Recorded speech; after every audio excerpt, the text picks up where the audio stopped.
One evening, I was driving home and I found this wooden child's desk on the curb. It was so cute with a drawer and curved legs. Why would someone throw this away? I knew this was the perfect project for a rescue. Here's a rule that I think might be good for any kid to know. Don't write on your desk. This kid really didn't believe in paper.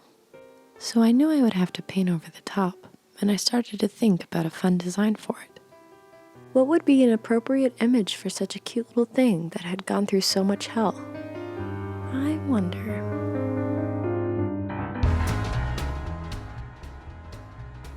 Cuphead is a really amazing game, and the design aesthetic is truly wonderful. I took the final boss as my inspiration and decided to bring the devil to life on my little desk. So I quickly sketched out an idea and got to work. I planned to just use acrylic craft paint, and I sanded the top a bit to help the paint stick.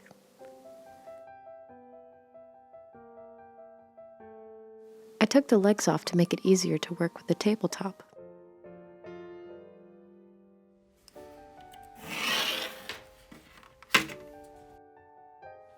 Now, this is the fun part, bringing him to life. It's about to get hot in here.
When I was done, I painted a black edge on the sides of the table to give the project a finished look. To help make the top more durable, I finished it with a non-yellowing clear coat spray. So now this rescue is complete. Here's hoping this little desk gets a better afterlife. Maybe the devil staring up will serve as a warning. Don't write on your desk. If you enjoyed this video, please like and subscribe. Your support encourages us to keep looking for the next project.